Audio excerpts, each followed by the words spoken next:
Tracy Sable tonight on EWTN News Nightly. The new Congress, a preview of promised changes as the parties plot their next moves after the midterm elections. We're on Capitol Hill. Final rest. The FBI and one archdiocese work together for a special project. We'll explain.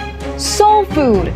Bishop Robert Barron opens the spiritual richness of the Old Testament. And beloved chaplain, an Irish priest killed in World War I, is on the path to sainthood. We learn more about the bravery of Father Willie Doyle. These stories and more tonight.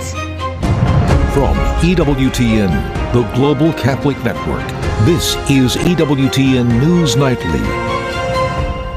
Thank you for being with us on this feast of St. Clement of Rome. I'm Tracy Sable. Our top story tonight, the pro-life heartbeat bill in Georgia has been reinstated. The state Supreme Court issued its ruling earlier today, while other legal challenges proceed. The measure bans abortion once a baby's heartbeat is detected. And on Capitol Hill, a preview of a Republican-controlled House of Representatives is on full display.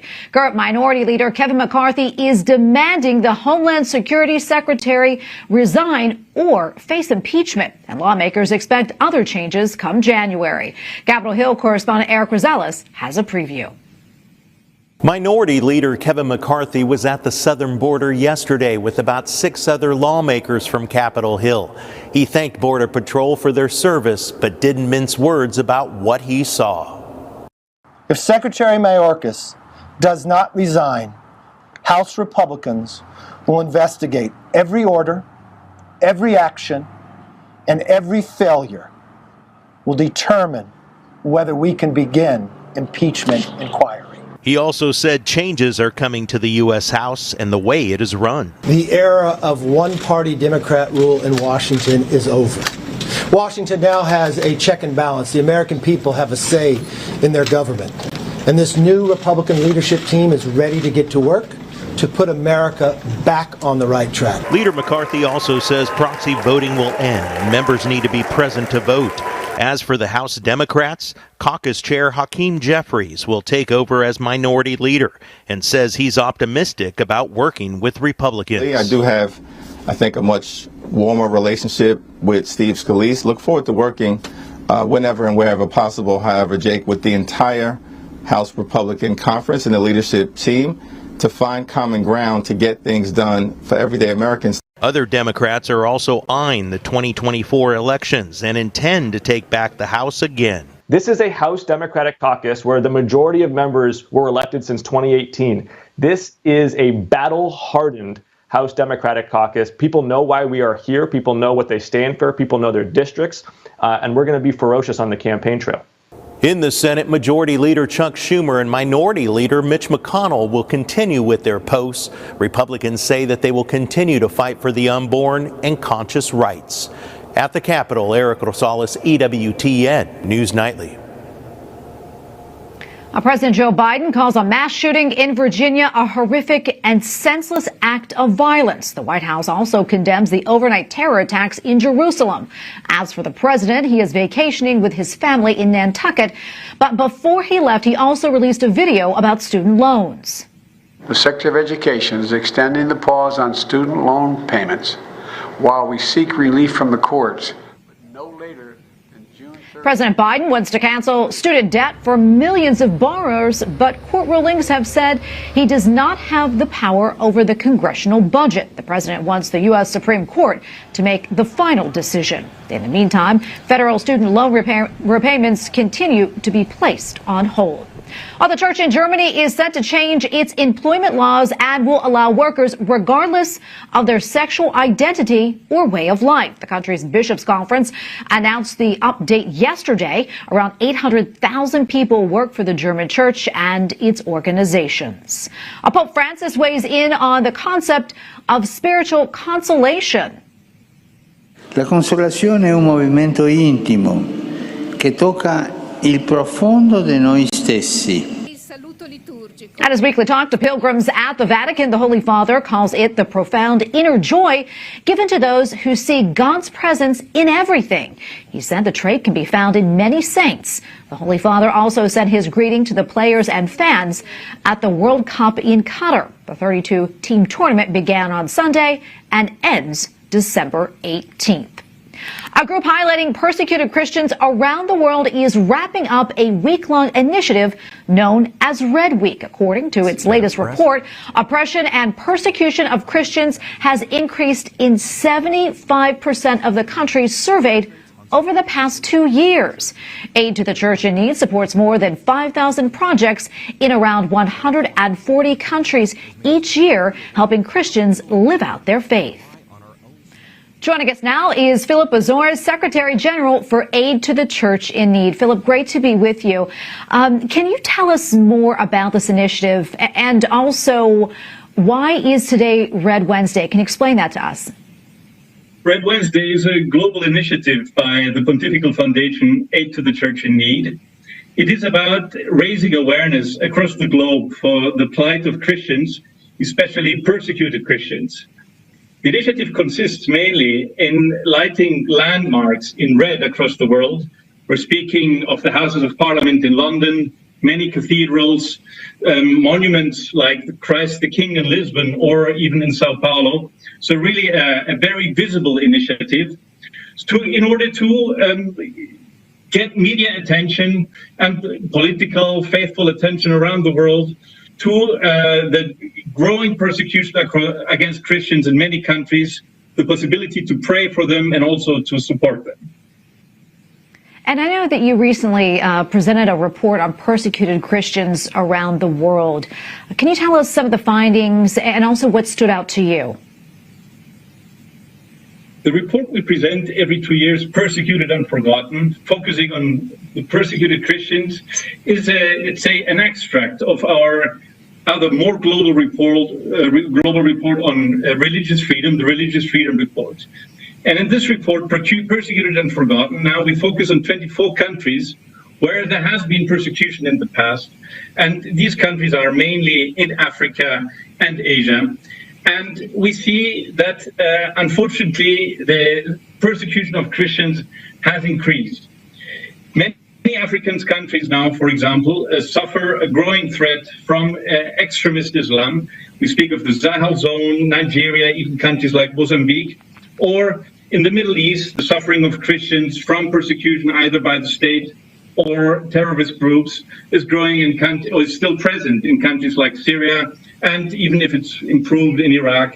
And we also have many countries in Asia where a phenomenon called state authoritarian persecution is also taking place. Of course, North Korea and China are the worst cases, but also countries like India are also growingly militant against Christians. Philip, we're almost out of time, but before I let you go, what would you like people to know about your organization, Aid to the Church in Need, and also what concerns you the most about, the situation with persecuted Christians around the world? ACN is a global Catholic foundation funded only by donations. We say it's the mites of the widows of the world that move mountains through us. And it's about keeping the faith alive where it's most threatened, either where the church is persecuted or it's very poor. We fund more than 5,000 projects, pastoral projects for the Catholic Church around the world. So the threat is there for Christianity to be extinct in many areas, and every support is needed. Well, Philip, thank you for speaking to us today, and thank you so much for what you and your organization do. We appreciate it. God bless you. We have a lot more still to come on EWTN News Nightly, including a corporal work of mercy, how a program in one archdiocese fulfills the Catholic obligation to the deceased. And we learn more about a World War I chaplain and his cause for sainthood.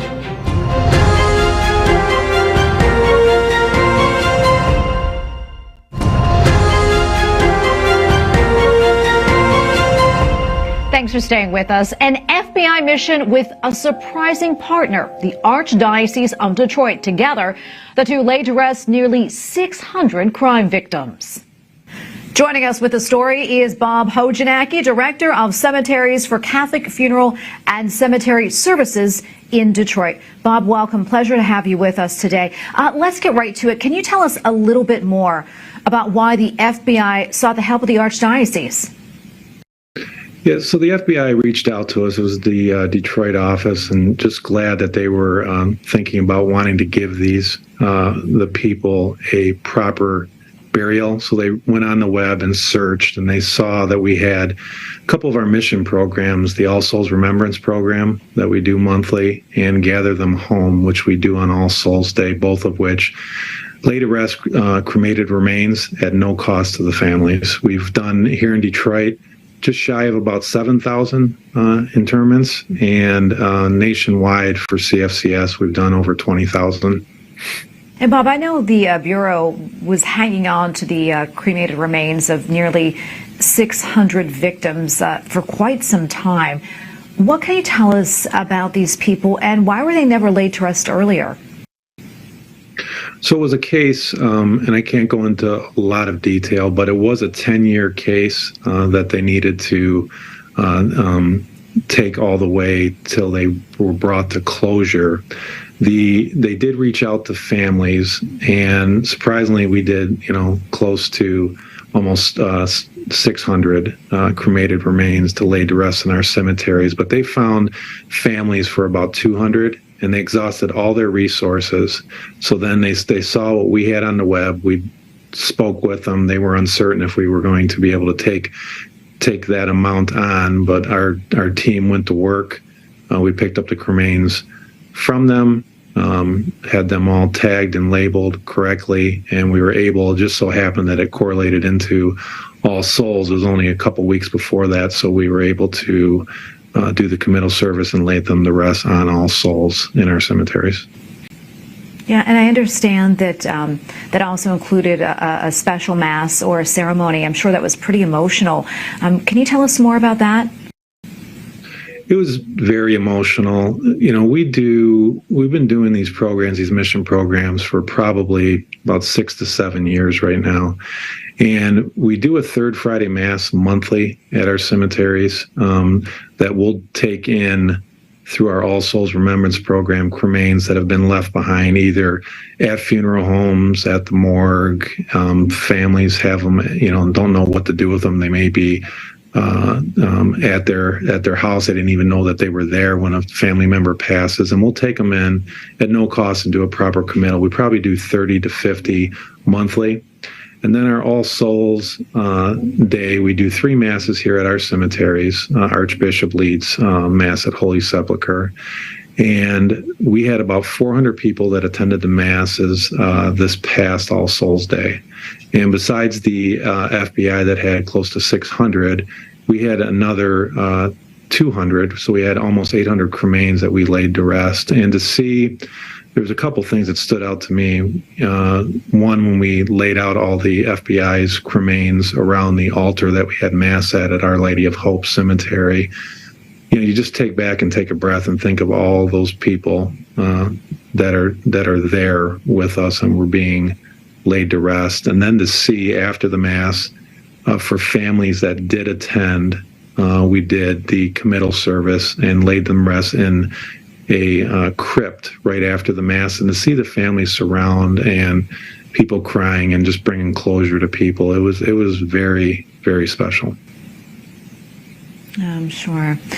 Before I let you go, we're almost out of time, but as we know, Bob, November is the month of All Souls. I'm curious, what is your hope for those souls whose remains now have a home in your cemeteries, and also their families?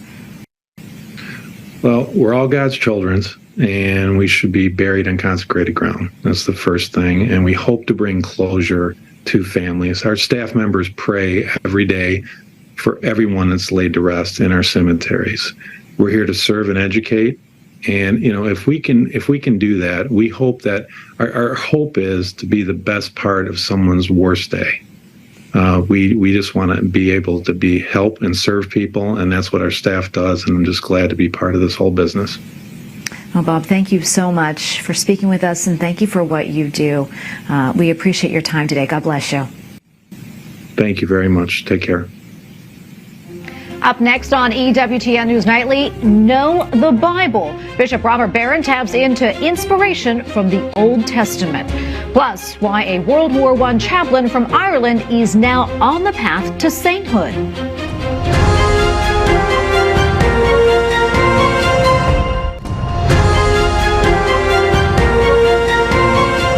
We are back tonight with a man called one of the church's great messengers. Bishop Robert Barron met up with us last week to discuss his latest book and its deep dive into the Old Testament. He begins by telling us the reason he decided to write the book now. It's a book called The Great Story of Israel, and it's a commentary really on the first half of the Old Testament. It grew up out of our Word on Fire Bible project. So we're bringing out these beautiful Bibles that include works of art and commentaries from the great tradition, and also commentaries from me. So as I was doing the commentaries for that, it really grew into a whole book. So this is volume one of a projected two-volume work. That's a theological and spiritual commentary on the Old Testament. I think very often we became dominated by an historical, critical approach to the Bible, which has all kinds of virtues. But I think one of the downsides is the spiritual, theological, transformative side of the Bible tended not to come out as clearly. My commentary focuses very much on that. So it's called The Great Story of Israel. Yeah, and what do you hope people glean from reading this book? I hope it opens up the Bible for them again. If I can speak again about an unrealized dream of Vatican II, was a biblical revival. Look through the Vatican II documents, beginning with Dei Verbum on Revelation itself. But Vatican II wanted a reawakening of a biblical consciousness among Catholics. I don't think largely that's happened. My hope would be this book might be a small step in that direction to reinvigorate the Catholic sense of the importance of the Bible, especially the Old Testament. Well, Your Excellency, thank you so much for taking the time to speak with us today. We really appreciate it. God bless you. Finally tonight, an Irish priest and military chaplain killed during the First World War is officially on the path to sainthood. Father Willie Doyle served as a chaplain of the 16th Irish Division of the British Army during the First World War. He died from mortar fire in 1917 after rushing to the battlefield to rescue fellow soldiers. Father Doyle is also the subject of the EWTN docudrama Bravery Under Fire. Joining us now from Ireland is Father John Hogan, postulator for Father Doyle's cause. Great to be with you, Father. This really is exciting news. What else can you tell us about Father Willie Doyle? Father Willie Doyle is the most extraordinary man. Devotion to him has continued since his death in 1917. He was a man who, I suppose, sought to live a life of hidden holiness. Serving God as a quiet priestly ministry as he'd hoped, but offering his life as a sacrifice for others, as he thought, in a hidden way. I say as he thought, but sanctity has a way of getting out and touching the hearts of others. He was originally from Dalkey in County Dublin. He became a Jesuit priest, and he served for a number of years on the mission team in Ireland and Britain. And then in 1915, when he saw many of the young men he was working with going to war, he wanted to go with them, to minister to them, to be with them, and of course, as they faced the horrors of war, to face them with them and to prepare those who were going to die to meet their Maker. He lived a life of extraordinary self-sacrifice, a man who had great gentleness, a very warm spirit and character, a great sense of joy and sense of humour, who basically brought Christ to those he met, both as a priest in his ministry in Ireland and Britain, and particularly on the battlefield, where he was Christ in the midst of the soldiers, supporting them, helping them, consoling them, and then at their end, preparing them to meet God. So he truly is an extraordinary man whose spirit, whose life, his message really continues to be strong. And anyone who reads his writings and comes to know him, they fall in love with him. They encounter his wonderful personality and his wonderful holiness. His union with God really shows us how easy it is to give ourselves to God and to allow God into our lives. Yeah, it really does. And he sounds like such an interesting person. He was such an interesting person. On one hand, exacting extraordinary penances on himself, and on the other, a little bit of a prankster, if you will. How did he keep his comrades in such high spirits? Well, he had a natural sense of humour. He was a prankster in his youth. There was a great sense of mischief. St. Paul speaks about grace building on nature, and by nature he was a very optimistic, humorous man, but also a man of extraordinary prayer. He would spend hours in prayer, sometimes whole nights, and he turned to the Lord. He gave his weaknesses, he gave his troubles and difficulties to the Lord, and in doing so, he planted himself on the Lord. So we find an extraordinary mixture of natural qualities and this supernatural relationship with God, and they bound together in his character and his ministry. So he was prepared to minister to those who needed him. I think that his confidence in the presence of Jesus, his confidence in the mercy of God, he was able to communicate that in the most extraordinary way. I think we speak about the authenticity of someone's character, and Father Willie was a truly authentic man, truly a man who lived his faith, and those who met him realized that what he was speaking about, what he was seeking to share with them, was no myth, no fable. He truly lived it and communicated it, and that inspired them. So it was a mixture of a number of things, Tracy. You know, wonderful personality, a wonderful life of faith, a wonderful ability to communicate Christ to others. Yeah, and I understand in his final moments, Father Doyle, he rushed onto the battlefield to retrieve the bodies of his comrades in order for them to be buried properly, which is sort of an odd turn of events, given that he himself never got a proper burial. What can you tell us about that? Yes, he was killed at the Battle of Passchendaele on the 17th of August 1917. He ran out onto the front, which was not unusual for him. He was running all over the place during the battles to try and help people to give last rites, to save soldiers. And 2 Anglican soldiers had fallen in the heat of battle. So Father Willie ran out to save them, but unfortunately all 3 were hit by a shell and they were killed. Soldiers saw what happened from the trench and they ran out to recover his body, but the fighting was so intense they couldn't take the body in, so basically they just left where it was, and they said they would come back when the fighting eased to give him a burial. But when they came back, the body was gone. Whether it was destroyed by another shell or whether other soldiers came along and just found a body and just put it in with others and buried it somewhere, we're not sure. But I think if we look at Father Willie's life, which was one of total gift to God, total sacrifice, and even to the point of martyrdom. As a young student, as a novice, he made an act of oblation, an act of sacrifice to God, to live a life of martyrdom, confident that he would die a martyr, a Jesuit martyr. So he wanted to give all. And if we look at his death and, I suppose, the loss of his body in a way, it was a completeness to that. He gave all. Even his body is offered. It's gone. We don't know where it is. It's almost like a sacrifice, complete sacrifice. And the other aspect as well, he loved the men he served so much. He shared their life and their misery in the trenches as he shared his life with them. And there's something touching about Willie, and I sense he would have liked this, that his body lies completely lost with the bodies of many thousands of other men who are lost out in those fields, in Flanders, in France, in Belgium. And he's one with them, waiting with them for the resurrection. There's a sense of completeness, and his charity is total. And so in one way it's tragic we don't have his body, but in another way there's a completeness. And I don't think Willie would want it any other way. He lies with those who he sought to serve and give all for. Well, Father John, thank you so much for speaking with us about Father Willie and his extraordinary life. God bless you. Thank you very much, Tracy. And we thank you for watching tonight. And remember, you can follow us on social media, Facebook, Twitter, and Instagram at EWTN News Nightly. I'm Tracy Sable. Good night and God bless.